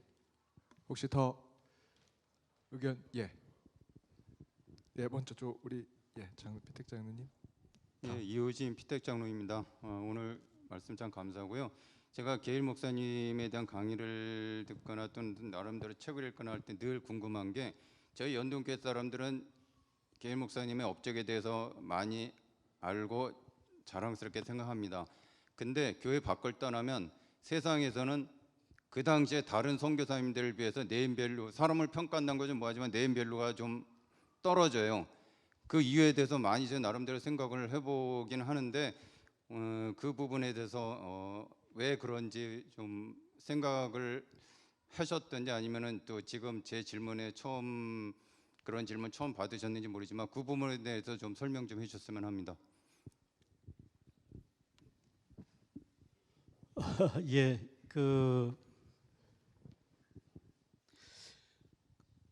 우선에 게일 목사님 오늘 제가 이 발제를 준비하면서 이제 다시 한번 생각했습니다. 오늘날 교회하면 교회 울타리가 참 높지 않습니까? 그러니까 개교회 중심이고, 그래서 연동교회 하면 오로지 연동교회지, 그냥 연동교회 울타리 담장 안에 있는 연동교회. 그러니까 연동교회 담장 바깥에 나가서 조금만 나가면 뭐 사람들이 그냥 스쳐 지나가는 그런 현상이 우리 한국교회 전반 아닌가.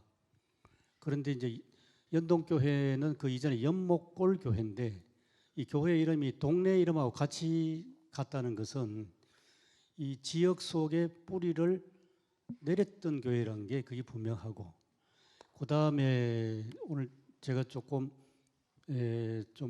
약간 저로서는 좀 이렇게 강조해서 말씀드린 것은 사실은 연동교회 신앙의 범주가 교회 울타리 안으로 그렇게 좁혀지고 더 나아가서 개토화되지 않았다는 것을 사실 암암리에 말씀드린 겁니다. 이 연목골 동네에 위치하고, 그리고 여기에 국민교육회라는 게 뭡니까? 그 당시 국민이라는 단어는 흔히 잘 쓰지 않았던 단어를 알고 있습니다. 민에 대한 개념이 백성민자란 게 적어도 19세기 말 만민공동회가 생기기 전에는 백성이란 것은 어리석은 존재고 어리석고 어린 뭐 이빨도 제대로 나지 않은 그런 의미의 민인데, 그런데 민이 지금 들어오면서 국민 했을 때는 새로운 단어로 국민이란 용어가 아니겠습니까? 적어도 대한민국이 아니라 그 당시에는 조선에 있다가 대한제국이었는데, 제국은 황제가 여전히 다스린 나라고, 그리고 황제의 국가고, 그렇게 해서 어떤 백성들이 이제는 깨어나가지고 우리도 목소리를 좀 내고 싶고 높이고 싶다 했을 때 그걸 누르고 있는 상황이 대한제국 상황이었는데, 그런데 연동교회는 국민이라는 국민교육회로 나갔다는 거죠.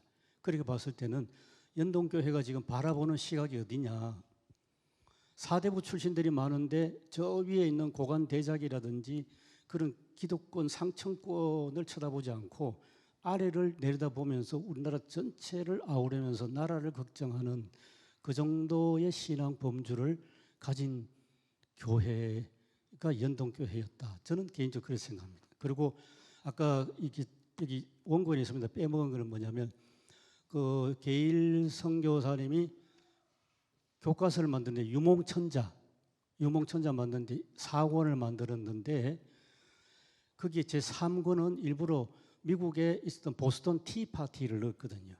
이게 뭐겠습니까? 이게 그 당시에 영국의 식민지였던 미국이 어떻게 독립운동을 하고 쟁취를 하는 그걸 일부러 저는 넣었다고 생각합니다. 그래 봤을 때 한국 조선의 대한제국의 운명이 지금 1904년 이후로 1905년 을사조약, 1907년 군대 해산 이런 어려운 상황 속에서 이 보스턴 티파티 같은 이런 것을 알려주면서 한국도 깨어나고 각성하고 외세로부터 하나의 독립을 이루는 그런 나라가 돼야 된다는, 적어도 신앙의 범주가 울타리 안에 있지 않고 나라를 바라보고 동북아시아 정세를 제대로 각성하게 하고 그렇게 해서 뭔가 각성해서 일어나게 하는 그런 신앙 범주까지. 그런데 이제 제가 좀 거꾸로 제안해드리고 싶은 것은, 모르겠습니다. 앞으로 학술대가 어떻게 할지, 이제는 교회 안에 있는 신학자들만 하지 마시고 오히려 열어놨으면 좋겠습니다. 아까 제가 이태진 교수님 좀 말씀드렸는데요. 그런 일반 역사학자도 좀 오시고, 또 한글하고 계일 같으면 일반 국어학자도 오고 국문학자도 오셔가지고 그분들이 계일을 좀 연구하게 해서, 우리 국어학을 봤을 때 계일의 이 우리 문법 연구가 이런 거라고 그분들이 좀 연구하게 해가지고 발제하게 하면, 그러면 적어도 국어 분야에서도 계일의 연구가 그렇게 가지 않겠나 하는 생각이 듭니다. 좀 더 말씀드리면, 일제강점기에 주시경 선생으로 시작을 해가지고 지금 여기 우리 연동교에서 가지를 뻗어나간 교회가 안동교회인데, 안동교회 가면 또 굉장한 한글학자가 있었지 않습니까? 조선어학회 회장하셨던 이윤재 장로 같은 분들. 이제 그렇게 서로 함께 묶어서 이 지금 10월 9일이 한글날인데, 한글날 하면 교회하고는 아무 상관없는 그런 지금 중요한 날로 지켜지는데, 그게 아니라 이 근대화되는 과정에서 한글 연구에 언더우드, 게일, 뭐 또 여러 헐버트 같은 사람들이 굉장한 족적을 남겼는데, 우리가 이야기를 안 해서 그런지, 교회가 이야기를 안 해서 그런지 바깥에서도, 교회 밖에서도 전혀 이게 알지도 못하고 완전히 뭐 지금 깔아뭉개버리는 그런 상황. 저도 안타깝습니다, 사실은. 그래서 하는 길은 오히려 그런 교회 바깥 사람들도 좀 불러가지고 우리 거 연구 좀 하십시오 해가지고 발제시키면 오히려 거꾸로 가는 것도 방법이 아닌가, 그렇게 생각하고 있습니다. 우리 또 정 교수님 한 번 더. 예. 네, 이제 이호지 피택 장로님 질문에 대해서 조금 더 이제 살펴볼 부분이 있는데요. 오히려 게일 목사님에 대한 연구는 교회 안에서보다 일반 그 언어학계, 특히 이제 국문학계에서는 굉장히 알려져 있는 인물입니다. 또 특히 철로역정 같은 경우 안에 들어있는 이제 김중건 선생의 이제 그림 이런 거는 이제 또 미술계에서도 이제 굉장히 알려져 있는. 그러니까 오히려 교회가 게일 목사님에 대해서 무지한 거지, 오히려 그 학계 쪽에서는 게일 목사님을 더 많이 알고 있다는 거죠. 바꿔 얘기하면 교회가 역사에 대해서 게을렀다는 겁니다. 이제 그 부분이 우리가 이제 반성해야 될 부분이죠. 그리고 그 한국 교회사 연구는 그동안에 연구를 해오는 연구자들이 주로 서북 기독교를 한국 교회사의 중심에다 놓고 전부 기술을 해왔고, 그렇게 의도적으로 만들어 왔습니다. 그건 이제 1980년도까지 이제 서북 교계가 어떤 면에서 한국 교계의 그 주도권을 잡고 있었던 거죠. 그러면서 그 모든 학계나 연구가 그렇게 주도해 온 부분이 있으면서 상대적으로, 또 근데 세문 안에는 또 황해도 그 소래교회 전통이 또 흐르고 있잖아요. 그러니까 상대적으로 이 서울 지역에 대한 연구는 묻혀버린 겁니다. 이게 이제 이북 주도의 그 연구에 의해서 이게 묻힌 거죠. 그러니까 제대로 연구가 안 됐기 때문에 이게 이제 게일 목사님이 감춰진 거지, 이 부분이 이제 그분이 뭐 그 역할이 적어서는 절대 아니라는 겁니다. 또 하나는 이분은 처음부터 목사 안수를 받고 오신 분이 아니에요. 그냥 평신도 선교사로 오셔가지고 이제 그러니까 신학을 한 분이 아니라는 겁니다. 그리고 캐나다 분으로 오셔가지고 북장로교로 들어가서 이제 연동교회 목회자로 오셨죠. 그러다 보니까 이 목회자들 사이에서 게일 목사님은 어떤 면에서 굉장히 독특한 존재이고, 그 안수받은 목회자들 그 미국 중심의 이제 그 선교사들 사이에서는 일종의 그 사이드라인이라고 우리가 이제 볼 수 있는 거죠. 그러다 보니까 상대적으로 이분이 하시는 모든 역할에 비해서 저평가되어 있는 부분들이 이제 상당히 많이 있는 겁니다. 그래서 저는 이 두 가지 부분을 좀 고쳐야 된다고 생각하는데 어떻게 이제 역사를 좀 객관적으로 또 서울에서 활동했던 역사 교회사를 이제 재복원할 건가? 두 번째로 게일 목사님에 대한 연구를 이제 재복원할 건가? 그리고 그러나 이제 앞으로 미래 이제 교회의 모습을 봤을 때 저는 이제 연동교회가 가야 될 미래 방향하고도 이제 상당히 관련이 있다고 보는데 이게 지금 도시가 공동화되고 있지 않습니까? 도시가 지금 비어가는 현상이고 이제 서울 중심의 이제 인구가 지금 다 외지로 빠지게 되는데 그랬을 때 연동교회는 앞으로의 이 지역에서의 그 목회 방향은 이제 상당히 로컬을 잃어버렸잖아요. 그러니까 로컬을 재구성할 때 이 지역에 이제 젊은층들이 많이 이제 들어올 텐데 목회지에 그랬을 때 이 젊은 사람들을 흡입할 수 있는 교회의 굉장히 중요한 어떤 그 방향과 상징이 뭘까? 저는 굉장히 인문학적 접근이라고 봅니다. 그런 면에서 연동교회가 갖고 있는 이 지식인들의 어떤 전통, 그 다음에 그 우리나라 역사 속에서 근대화에 끼친 공헌, 또 이 언어적인 요소들 이런 요소들을 극대화하고 이 교회가 좀 사회 문화 속으로 깊이 이렇게 이제 홍보를 하고 또 연구를 하면 이 지역에 오는 그 젊은 청년들이 이 전통적인 교회의 모습과는 그것도 굉장히 중요하지만 새로운 모습의 교회에 접촉하기 좋도록 우리가 그런 접촉점을 넓혀가는데 이 게일 목사님의 전통은 굉장히 의미가 있지 않을까 저는 이런 생각 좀 해봤습니다. 네. 하나만 좀 더 예, 말씀드리겠습니다. 그 정 교수님 말씀 듣고 보니까 그러니까 이제 교회 역사를 연구하는 사람들 입장은 정 교수님하고 저하고 그 이제 동일합니다. 뭐냐면 이제까지는 한국 장로교회 역사 연구가 거의 이제 서북 지역 평양 중심으로 연구가 됐는데 이제 서울을 놓고 봤을 때에 이제 세문안교회가 중요하고 그다음에 연동교회는 세문안교회가 또 다른 굉장히 중요한 지점들이 많은데 말씀하신 것처럼 게일 목사님과 문화 그리고 케이팝 문화까지 연결해서 보면 굉장히 미래지향적인데 과거 지리적인 것을 하나만 좀 말씀드리고 싶은 거는 여기 연동교회를 기점으로 해서 예를 들어서 민노아 선교사 민노아 선교사는 경기도 남부 지역으로 이제 복음전을 가셨거든요. 가다가 일죽을 지나서 어디까지 갔냐? 청주까지 내려갔습니다. 자, 그러면 연동교회를 기점으로 해서 오히려 남쪽으로 내려가면 중부 지역에 청주 쪽으로 내려가고 있거든요. 양평을 거쳐서.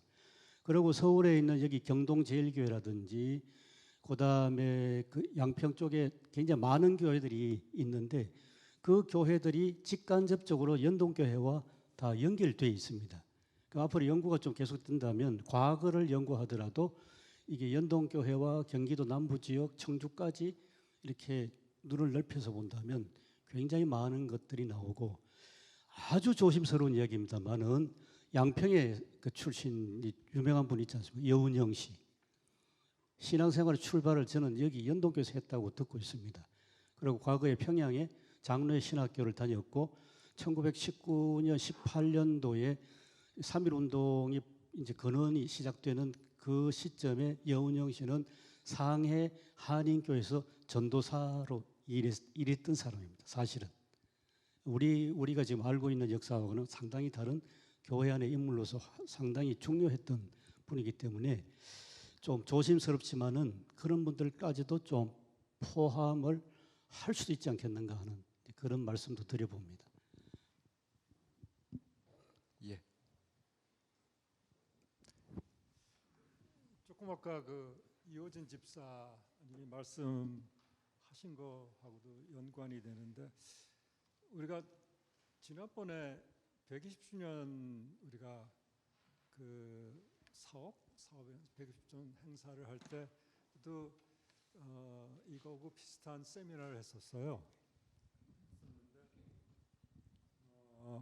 그때 우리가 이태진 교수를 그때 그 인문대학 그 교수죠 서울대학교를 초청해서 그때 임 교수님도 참여하셨었고요. 그래서 근데 이제 오늘 임 교수님 말씀하신 거 또 우리 정 교수님 코멘트 하신 거 이렇게 들어보면 굉장히 좋은 프레젠테이션이에요. 그렇지만 이렇게 제가 이렇게 볼 때는 우리가 10년 전에 했었던 내용에서 그렇게 벗어나지는 않고 있거든요. 그래서 제가 말씀드리는 거는 이제 오늘 제가 아까 여기 이렇게 들어오면서 여기 안내하는 집사님한테도 얘기했죠. 왜 우리가 이 좋은 세미나를 준비를 하면서 이것도 주일날 뭐 오후 3시 하고 또 장소도 우리 예배당에서 하다 보니까 우리 의도는 그런 건 아닌데 여기 오늘 디스커션 하는 대상이 우리 교인들 우리끼리구나 하는 생각을 했었어요. 그래서 제가 이제 이렇게 말씀드리는 거는 우리 김 목사님이나 또 준비한 역사위원회 장로, 집사님, 권사님들한테 제가 다른 얘기를 하는 것이 아니고 조금 우리도 지난 우리가 이런 세미나를 쭉 해왔었는데 뭐 그때도 그랬지만 지금도 너무 우리가 우리 중심적이다, 연동교회 중심적이다 이제 그런 생각을 하게 됐고요.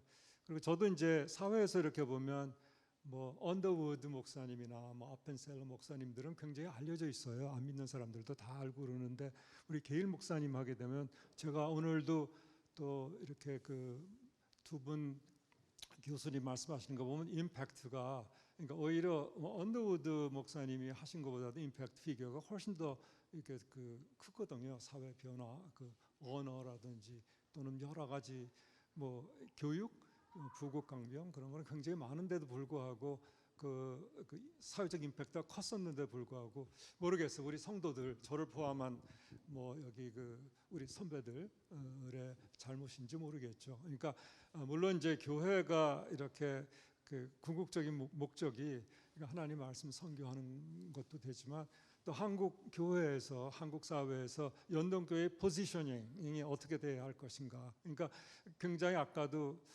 이렇게 말씀하신 것 중에 저평가돼 있다. 그러니까 사실 후배로서 또 뭐 저는 지금 뭐 이렇게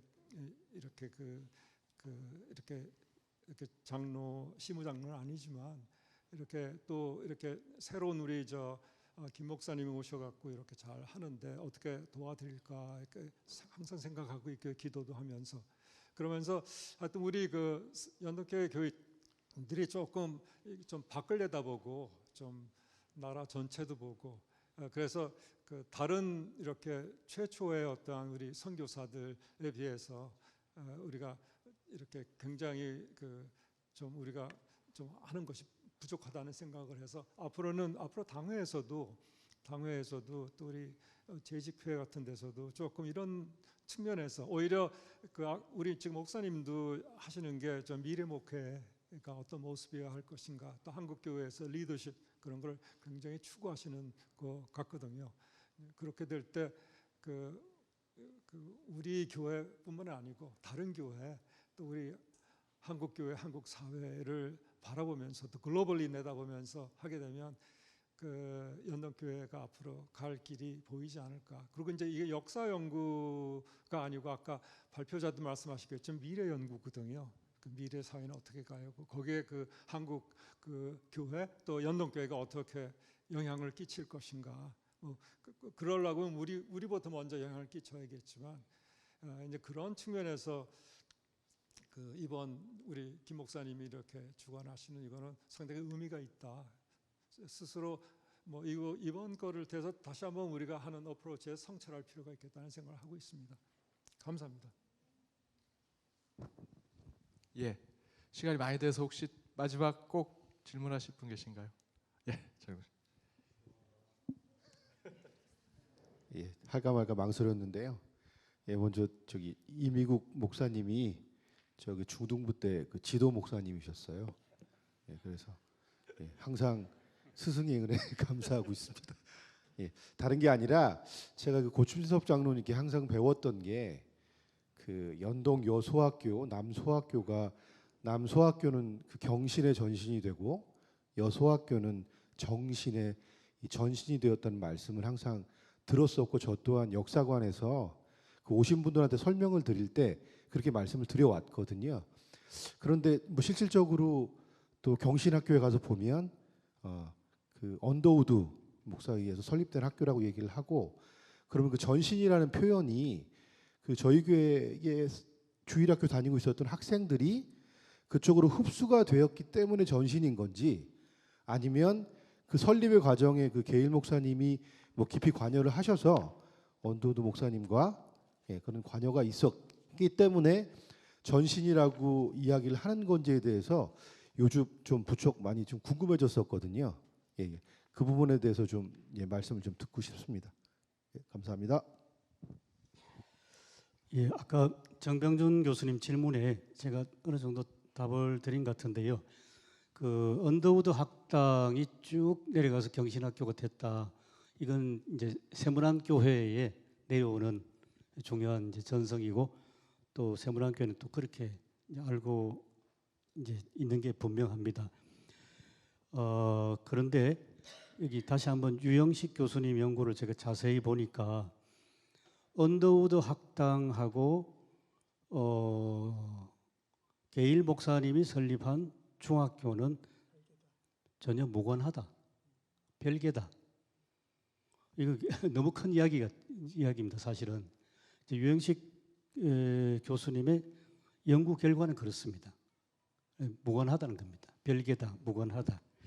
왜냐하면 언더우드 학당이 예수교 학당이 되고 예수교 학당이 민노아 학당으로 가면서 이게 1897년에 폐교가 되거든요.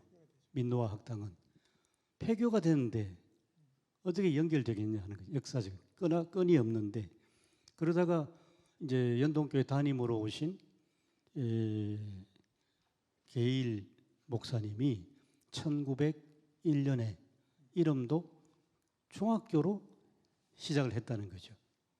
그 역사적으로도 이미 단절됐고 4년이나 연결해본다 하려고 해도, 근데 그런 거 필요 없이 그냥 담임 목사로 오셔서 중학교다, 이게 초등학교도 아니고 수준 높은 중학교로 시작한다 해서 이게 경신으로 가거든요. 그래 되면 어떻습니까? 지금 경신학교는 사실 그래 본다면 언더우드하고는 별로 상관없고 이 중학교로부터 시작되는 거죠. 그래서 세문안교회는 상당히 기분 나빠하고 시비 걸 수 있는데, 이게 역사적으로는 지금 그렇게 되어 있습니다. 설명이. 조금 더 보강을 하면은 실제로 우리 그 장로교 선교사들은요, 돈 집어넣는 건 안 합니다. 돈을 집어넣는, 돈이 계속 들어가는 건 왜? 자립 원칙이 있었어요. 근데 네비우스 원칙이라고 하는 거잖아요. 그러니까 언더우드가 그 학교를 세울 때는 아이들을 밥을 먹이는 것부터 시작하거든요. 고아들 데려다가 밥 먹이고 옷 입히고, 그리고 크니까 공부를 시작한 거거든요. 이제 그렇게 하다 보니까 거기 돈이 계속 들어가는데, 네비우스 선교 원칙을 가지고 이제 원칙을 세울 때 그렇게 돈 들어가는 사업은 하지 마라, 이렇게 해서 학교를 이제 문을 닫게 되는 겁니다. 그렇기 때문에 그 원칙에 충실한다면 지금 유영식 선생님 말이 저는 통한다고 봅니다. 뭐 마지막 질문으로 하는 것으로 하고, 조금 정리 조금 드리면, 그 아까 김중식 장로님 말씀하셨던 내용들이 조금 여기 이렇게 약간 논쟁적이고 저희들이 조금 민감하게 생각하실 부분들이 있지만, 분명한 거는 저희가 1900년대, 그러니까 일대 우리 게일 목사님 오시기 이전에 6년 7년의 역사에 대해서는 우리 교회가 다시 연구를 해야지, 그냥 저희는 모르는데 우리 교회 일대 목사님은 게일 목사님인데 왜 이런 연구를 해? 라고 부정적으로 보는 거는 전 아니라고 생각이 들고요. 말씀하신 대로 그 부분에 대해서 물론 저희들이 지금 그 저희가 교회 역사로는 교회 요람기라고 하는 이 부분을 사실은 지금 이런 세미나를 통해서 계속해서 저희들이 연구하고 찾아내고 우리 교회가 그 부분에 대해서 단단한 역사적 뿌리를 세워놓는 것이 필요하다. 그 초석과 출발이 지금 이런 세미나라고 생각이 듭니다. 그래서 뭐 저희 교회가 갖고 있는 일대 제임스 게일 목사님에 대한 것들이 저희들이 뭐 그 믿음이 흔들리는 건 아니지만, 이 부분에 대해서 더 연구를 하고, 또 우리 교회가 연동교회가 이 부분에 대해서 더 저희들이 목소리를 낼 수 있는 부분들을 찾아내는 것이 굉장히 필요하다라고 저는 생각이 들고요. 그 연결해서 아까 우리 정면주 교수님께서 말씀하신 대로 서북 계열의 교회들, 그러니까 평양에서 시작된 교회들, 뭐 이후에 뭐 6.25 이후에 그 서북 계열의 교회들이 우리 남쪽으로 내려온 그 교회들의 중심이 사실 한국 교회 역사의 아주 중심이 되어 있고, 그 가운데 세문안 교회는 뭐 여러분 아시는 대로 소래의 서상륜을 중심으로 언더우드가 그곳에서 이제 예배를 드리고 시작했다고 본다면, 사실 연동교회는 우리 교회 아까 말씀하셨던 것처럼 이 연목골에 있는 몇 명의 교인들이 이곳에서 지역에서 예배를 드리기 시작한, 어찌 보면 서울에서 태생한 교회라고 볼 수 있거든요. 제가 이게 우리 역사학자 분들 옆에 두고 이렇게 얘기하는 게 맞는지 모르겠지만, 그렇게 본다면 연동교회는 아주 서울에 뿌리를 두고 있는 교회고, 이 연동교회를 통해서 아까 말씀하셨던 대로 안동교회, 묘동교회, 그 안동교회에서 또 나가서 덕수교회, 그리고 아까 민노아 선교사님, 저희들이 그 교회 요람기 보시면 밀러 선교사님이 그 우리 교회에 굉장히 많은 관여를 하셨어요. 근데 그 민노아 선교사님이 아까 말씀하셨던 대로 경기 이남 지역, 그리고 혹시 피택자들 기억나시나요? 청주 상당교회에서 저희가 보기에는 정말 이렇게 한 10분의 1, 100분의 1밖에 안 되는 역사자료를 붙여놨는데 거기에 밀러 목사님을 얘기하고 있죠. 그러니까 그 밀러 목사님이 1894년부터 그 교회, 우리 연동교회 요람기에 관여하셨던 그 사역들이 양평 지역, 경기 이남 지역, 충청도의 청주 상당교회까지 영향을 줬다라는 거. 아까 우리 임 교수님 말씀하신 대로 그 부분에 대해서도 사실 연구한다면 저희들은 상당한 많은 부분에 우리 연동교회가 갖고 있는 자산들을 만들어낼 수 있다라고 생각이 듭니다. 오늘 그 두 분 또 질문하신 내용들 너무나 저희들이 다시 한번 우리 연동교회를 또 우리 게일 목사님에 대해서 생각하게 되었고요. 이런 부분들이 저희들이 할 수 있는 교회가 아까 말씀드렸던 대로 많은 교회가 있지 않습니다.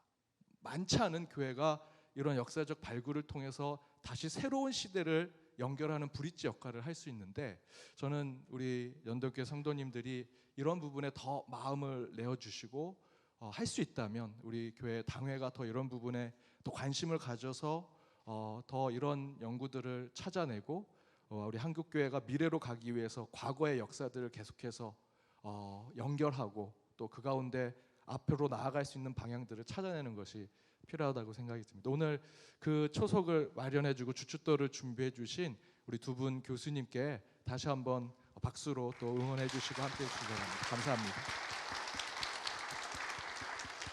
예, 오늘 너무 오랫동안 또 하지만 너무 저희들 뜨겁게 함께 이야기 나눠주시고 또 들어주시고 그 가운데 머릿속에 지금 엄청난 생각들을 하고 계실 거라 생각이 드는데, 그것들을 우리 연동교회 안에서 새로운 시너지로 만들어내기를 바라고요.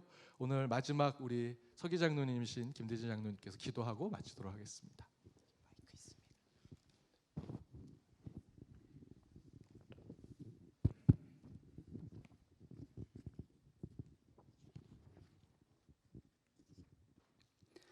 연동교회를 사랑하시는 하나님, 복되고 거룩한 주일 아침부터 하나님께 예배드리며 은혜 받게 하시고 이 시간 정기 학술 세미나를 통해 우리에게 주신 은혜를 도려보게 하시니 참으로 감사합니다. 지난 129년 동안 우리 연동교회를 이끌어 주신 하나님, 우리 교회에 귀한 믿음의 선배들을 보내주시고 특별히 게일 목사님을 통하여 하나님의 일하심을 깨닫게 하시니 무한 감사드립니다. 이역만리 암흑의 땅 조선의 복음의 빛을 들고 와서 일평생을 하나님 나라 위에 헌신하신 게일 목사님의 모습을 우리 마음에 기억하게 하시고 우리도 게일 목사님의 헌신을 본받아 복음의 길을 걷게 하여 주시옵소서. 특별히 탈종교와 탈기독교화 시대에 우리는 믿음의 선배들을 기억하며 더욱 복음의 본질을 붙잡게 하시고 이 귀한 믿음의 유산을 우리 다음 세대들에게도 잘 전해질 수 있는 축복의 통로가 되게 하시옵소서. 오늘 귀한 발표해 주신 두 분 교수님을 기억하시고 앞으로도 더욱 하나님께서 귀히 쓰임 받는 종이 되시도록 인도하여 주시옵소서. 모든 말씀 우리와 함께 영원히 함께 하시는 예수님의 이름으로 감사드리며 기도합니다. 아멘. 네, 모든 정기 세미나를 마치면서 저희 마지막으로 잠시 앞으로 나오셔서 단체 사진 촬영하겠습니다. 여러분들 여기 사진 찍는 게 다 역사 자료가 됩니다. 그래서 여러분들께서 우리 교회 역사 자료에 공헌하신다라는 마음으로 한 분도 가지 마시고 앞으로 나오셔서 사진 찍어주시고요. 여기 무대는 준비해 주시면 감사하겠습니다. 예, 앞쪽으로 단쪽으로 다 나와주시면 감사하겠습니다. 예, 한 분도 가지 마시고요. 같이 오셔서 사진 촬영에 함께 참여해 주시면 감사하겠습니다.